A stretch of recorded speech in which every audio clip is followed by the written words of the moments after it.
자, 세포 분열 보시면 이제 세포를 분열할 거예요. 세포 하나가 두 개로 나뉘어지는 게 세포 분열이고요. 세포 수를 늘릴 겁니다. 우리 지금 현재 우리도 세포가 분열되고 있는 중이에요. 그 세포는 우리가 세포가 우리는 자란다는 표현이 뭐예요? 우리가 키가 크고 뭐 이렇게 하는 게 자라는 거잖아요. 그쵸? 세포는 어느 정도 크기가 커지면 더 이상 커지지 않고 보통 나뉘어져요. 두 개로. 이게 세포 분열입니다. 얘가 어느 정도 자랐어요. 그러면 두 개로 된다고 생각하면 돼요. 좀 작아지겠죠? 그럼 뭐예요? 얘가 얘만큼 다시 커져. 그럼 다시 또 된강. 이걸 반복하는 겁니다. 어때요? 시간이 지나면 배로 늘어나는 거. 두 개가 네 개가 되고, 네 개는 8개가 되고, 8개는 16개가 되는 겁니다. 속도 빠르죠?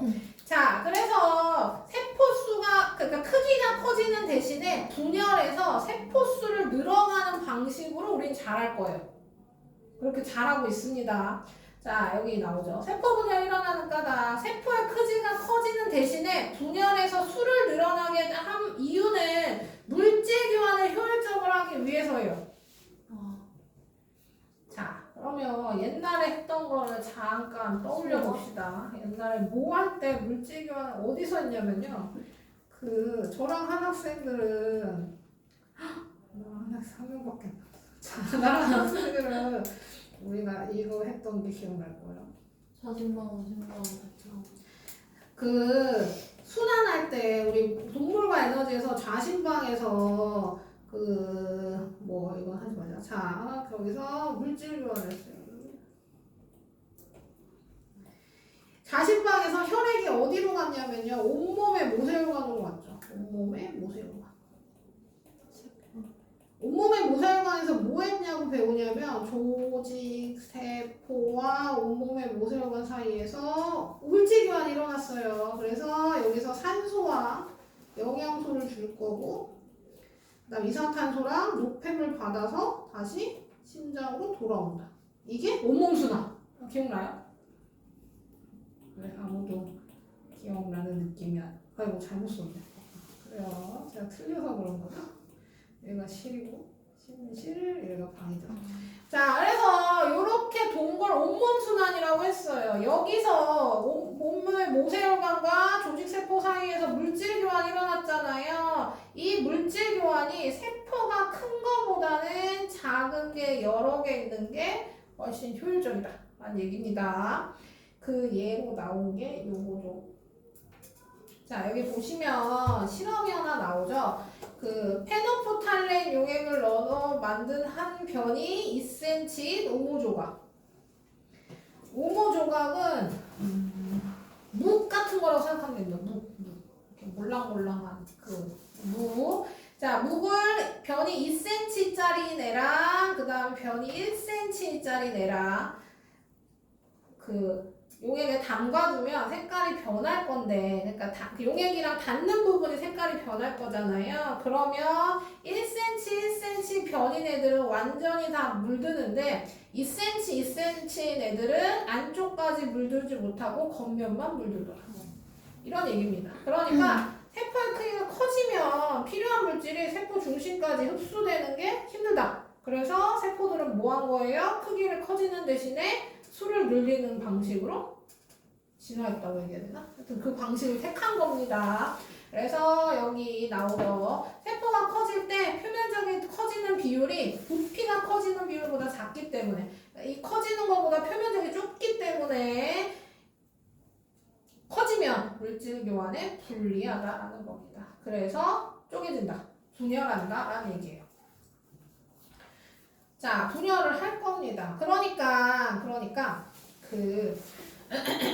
우리가 코끼리는 엄청 크고 쥐는 엄청 쬐끄맣잖아요. 그러면 쥐의 세포는 조그맣고 코끼리의 세포는 이만한 게 아니라 코끼리의 세포는 수가 많고, 그러니까 크기는 비슷한데 코끼리는 세포수가 많고 쥐는 세포수가 적어서 크기가 그렇게 차이가 나더라 라는 얘기입니다. 그래서 세포수를 늘려서 생장한다 라고 생각하시면 됩니다. 자란다고요. 세포수가 늘어나면 자라요. 알겠습니까? 네. 그리고 세포수를 늘리는 이유는 물질 교환이 효율적이기 위해서. 쌤, 그러면은 세포수가 최대로 늘어나는 그 한계치 같은 게 있어요? 한계치요? 뭐 그거는 그 동물마다 다르겠죠. 왜냐면 인간도 한계치가 없죠. 뭐 200, 300kg까지 올라가는 그런 사람들도 있긴 있잖아요. 그렇게 살이 찌면 세포수는 계속 늘릴 수는 있지만 우리 뼈가 못 버티. 그러니까 그거 조합하면 이론적으로 한계는 없어요. 이론적으로 계속 분열할 수 있겠지. 자, 그 다음에 넘겼어. 풀어볼까요?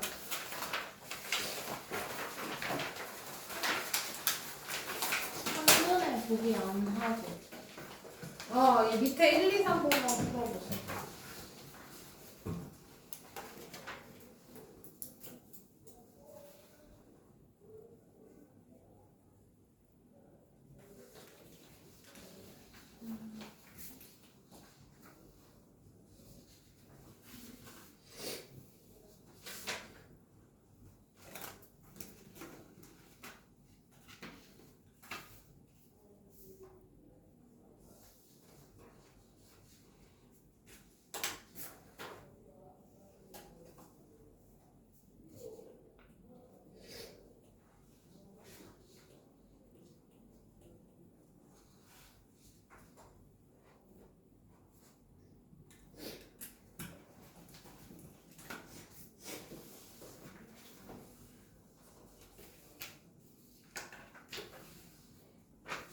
그러니까 물질 교환은 다 있을 때 작용하는 거예요. 다 있을 때.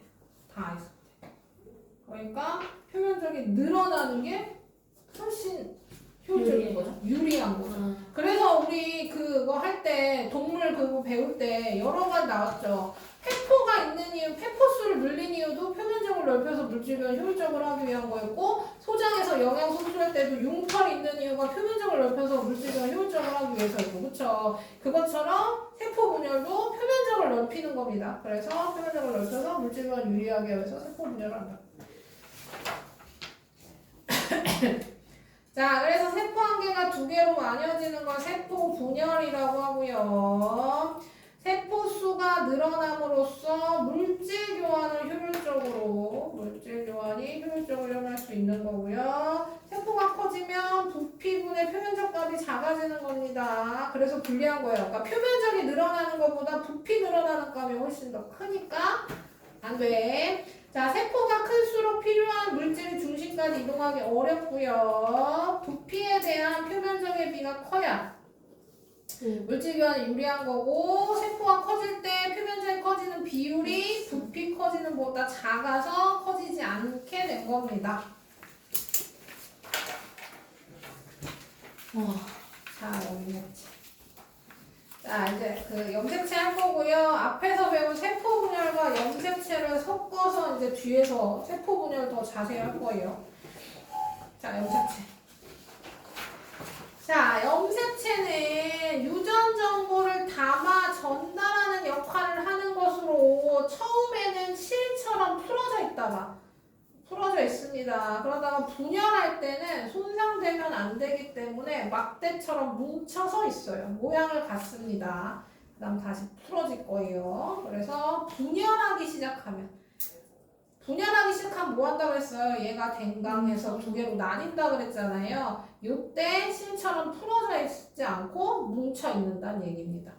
자, 뒤에 그 염색체는요, DNA와 단백질로 구성되어 있고요. 그 유전 정보가 담아져 있는 유전 물질이 DNA라고 생각하시면 됩니다. 그리고 DNA에 담겨있는 각각의 유전 정보가 유전자인 거고요. 그러니까 하나의 DNA에 많은 유전자가 들어있다.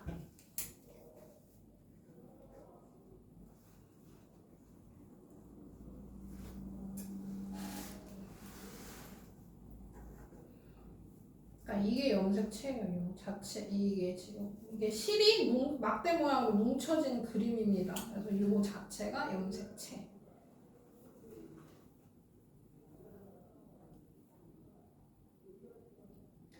이 DNA 안에 있는 요 하나하나가 유전자라고 생각하시면 돼요. 자, 그 다음에 이제 이거 설명을 할 건데요. 여기 그림 있네. 자, 이름 처음 보는 단어들이 나와요. 처음 보는 단어들 잘 봐주세요. 자, 아까 방금 얘기했듯이 요 하나가 염색체입니다. 염색체 하나예요. 염색체 한 개. 그럼 지금 얘는 염색체 2개 그려놓은 거죠. 보통 한 쌍으로 존재해요. 한 쌍으로. 왜냐면 엄마한테 하나, 아빠한테 하나 받을 거니까. 쌍으로 존재할 거니까. 보통 쌍으로 그려져요. 알겠지, 조윤아? 여기 봐줄래요? 네. 자, 그 다음에 요게 지금 이렇게 보이면 이렇게 보이지만 사실은 이게 한 줄이에요. 이 한 줄이고 2줄이 붙어 있는 겁니다. 그러니까 이거 한 줄이랑 이거 한 줄이 여기가 붙어서 이렇게 붙어 있는 거예요. 그래서 이 한 줄을 염색 분체라고 할 겁니다. 염색 분체 2줄 있는 염색체인 거지. 그러니까 한 개 있는 이렇게 생기는 애도 염색체예요. 붙어서 이렇게 된 애도 염색체예요. 됐죠? 그 다음에 그 방금 얘기한 대로 하나는 엄마한테 하나는 아빠한테 받아서 한 쌍을 이루고 있는 게 상동 염색체라고 할 겁니다.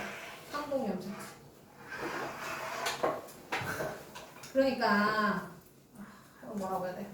자, 봐봐. 그러니까 엄마랑 아빠랑 하나씩 준다는 게 어떤 의미냐면요. 이렇게 생각하시면 돼요. 내가 혈액형 쉽죠? 혈액형을 가진 유전자야. 그러면 엄마나 아빠나 둘 중에 한 명만 주는 게 아니라 2개를 다 주는 거야. 그렇죠? 그 유전자, 그러니까 내가 가지고 있는 형질의 유전자는 무조건 엄마가 하나, 아빠가 하나 줄 겁니다. 그렇죠? 우리 혈액형에서는 뭐 많이 들어보셨죠? AO가 있고 AA가 있고 뭐 이런 거 들어봤잖아요. 그것처럼 하나씩 줘요. 그러니까 뭐 다른 거 얘기할까요? 쌍꺼풀에 대한 유전자예요. 그럼 쌍꺼풀에 대한 유전자를 엄마는 쌍꺼풀이 있고 아빠는 쌍꺼풀이 없어. 나 쌍꺼풀 있어? 그럼 엄마가 유전자를 준 게 아니라 엄마도 주고 아빠도 줬는데 엄마의 유전자가 표현된 거라고. 무조건 하나씩 줍니다. 그러니까 똑같은 걸 2개 주는 거예요. 똑같은 걸 2개 주는데 그 중에 하나가 표현된다고 생각하시면 됩니다. 자, 그래서 어쨌든 하나는 엄마한테 하나는 아빠한테 받아요. 그러면 유전 정보가 똑같지 않죠. 하나는 아빠 거고 하나는 엄마 거니까 요 2개 얘랑 얘가 똑같지 않아요. 그렇죠? 근데 이게 왜 중요하냐면 지금 내가 뭐라 그랬어요? 이 가닥이랑 이 가닥이 붙어서 이렇게 X자 모양의 염색체가 된 거라 그랬잖아요. 그럼 이 2가닥은 뭐가 된 거냐면 원래 한 가닥인 애를 복제해서 하나를 만든 겁니다. 그래서 2가닥이 된 거예요. 그럼 얘는 복제했으니까 이 가닥과 이 가닥은 유전 정보가 같아요. 그래서 이렇게 생각하시면 됩니다. 그래서 그거 설명했고 얘랑 얘는 다르고 얘는 엄마한테 아니 아빠한테 받은 거니까 그 다음 이 가닥과 이 가닥은 같아요. 이거는 왜 2가닥이냐면요 떨어질 거 대비해서 복제해 놓은 거예요. 2개로 나뉘어질 거니까 하나 복제해서 붙여놓은 겁니다. 떨어질 걸 대비한 거라고 생각하시면 돼요. 자, 그래서 상동염색체 체세포에서 쌍을 이루고 있는 크기와 모양이 같은 2개의 염색체 하나는 엄마한테 하나 아빠한테 받아서 유전 정보는 서로 같지 않다. 그리고 사람은 염색체가 46개, 23쌍 있습니다. 이렇게 얘기하면 우리 몸에 염색체가 총 46개 있는 거라고 생각하는데요. 그렇지 않아요. 세포에 46개 염색체가 다 각각 들어가 있는 겁니다. 우리는 하나의 세포에서 시작했죠. 그렇죠? 수정란. 정자랑 난자랑 만나서 생긴 수정란에서 시작한 겁니다. 그러니까 세포 하나에서 시작해서 그게 분열해서 우리가 된 거예요. 그러니까 세포 하나에 모두 46개 염색체가 들어있다. 자, 그 중에 23쌍은 모두 공통적인, 남녀 공통적인 염색체. 엄마 하나, 아빠 하나. 줘서. 근데 성을 결정하는 염색체는 한 쌍이고요. 얘가 여자는 XX, 남자는 XY. 성이 결정되죠. 그러니까 봐봐. 여기서 이게 여자 염색체 구성이에요. 상동 염색체가 이렇게 있죠. 엄마한테 아빠한테 하나 받은 게 쭈루룩 있고 마지막에 XX를 가져. 그 다음에 남자는 이게 쭈루룩 있고 여기 XY 잘린 이렇게 생기네. Y입니다. 그러니까 여기서 뭐 할 거냐면 이 중에 하나씩 골라서 난자를 만드는 거야. 하나씩. 그러면 뭐예요? 44개의 상염색체랑 XX 염색체에서 46개의 여자가 46개 염색체가 있어요. 그럼 거기에서 반 잘라가지고 상염색체에서 22개, 그 다음 XX 중에 하나 해서 난자를 만드는 거야. 난자는 23개가 있습니다. 그 다음 정자도 만들어야죠. 정자도 22개랑 X 또는 주 랜덤이니까 Y가 만들어. 그 중에 랜덤으로 정자랑 난자랑 만나는 겁니다. 이때 XX가 만나면 딸이 태어나는 거고 XY가 만나면 아들이 태어나는 거죠. 그러니까 결정은 남자의 염색체가 하는 건 남자의 그 정자에 있는 유전 구성이 하는 거고 그러고 그게 우리가 결정할 수 있는 게 아니라 랜덤으로 하죠. 물론 지금은 그런 게 있죠. 우리가 시험관 아기를 하잖아요. 시험관 아기를 하면 성별을 그거 알아요? 시험관 아기를 하면 보통 쌍둥이를 만듭니다. 그러니까 쌍둥이를 만든다는 표현 좀 이상한데요. 최대한 많이 만들어요. 아기의 임신이 많이 되게 만들어요. 그럼 그게 다 성공하면 막 4쌍둥이씩 나오는 거야. 시험관이 다 성공하면. 보통은 그게 다 성공을 못하고 그냥 뭐 아이가 나오죠. 근데 대부분은 쌍둥이가 만들어진다. 왜냐면 시험관이 힘드니까 최대한 많이 임신하게 막 다 정자 난자 만나고 많이 만들어. 최대한 많이. 쌍둥이 태어나면 지금 우리나라는 그게 불법인데요. 미국은 선택할 수 있어요. 성별. 왜냐면 그러니까 내 쌍둥이씩 하면 위험할 수 있잖아요. 엄마가. 그러면 보통은 자연적으로 유산이 되는데요. 그걸 미국에서 선택할 수 있대요. 아이를. 성별도. 우리는 안 돼요. 네, 그래서 4명 중에 하나. 그러니까 4명 중에 그러니까 이렇게 위험해. 그러면 한 명을 누구를 이렇게 표현하면 좀 그런데요. 이렇게 죽이는 게 아니라 선택할 수 있는데요. 그 선택할 때 성별도 선택이 된대요. 남자아이를 살릴 거다. 여자아이를 살릴 거다. 이런 식으로. 우리나라는 안 돼요. 우리나라는 안 됩니다. 그게 왜 있어? 자, 그래서 염색체 수는 다 동일하진 않습니다. 사람은 46개, 그 다음에 여기 보시면 개는 78개예요. 그 다음 침팬지 48개, 벼 24개. 그쵸? 그러니까 뭐예요? 염색체 수가 많다고 좋은 것도 아니고 적다고 나쁜 거 아니고 그 다음에 같을 수도 있습니다. 종이 달라도 같을 수 있어요. 여기 벼 24개, 소나무 24개로 같잖아요. 근데 하나는 벼고 하나는 소나무죠. 거꾸로 사람은 모두 46개입니다. 그러니까 46개를 가진 다른 동물이 있을 수도 있지만 사람은 모두 46개다. 그렇죠. 그래서 이렇게 생각하시면 됩니다. 이건 뒤에서 할 거고 이거 또 풀게요. 191쪽. 나 그림이 안 보이네. 큰일 났네.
볼게요.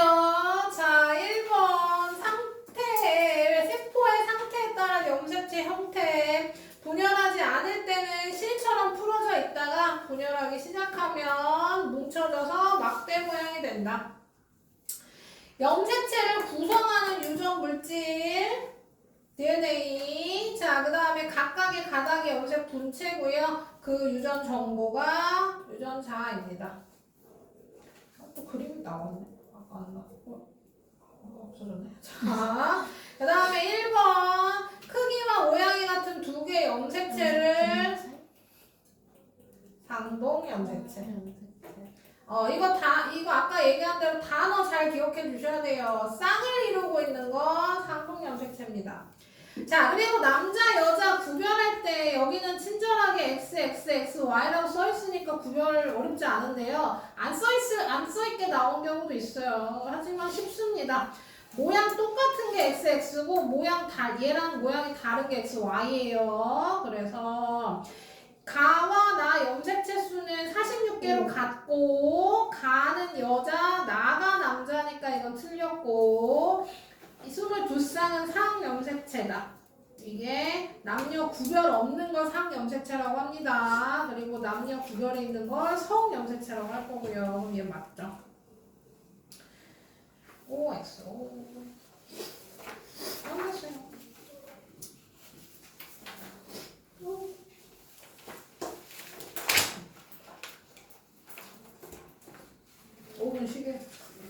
쉬고 분열 들어갈게요.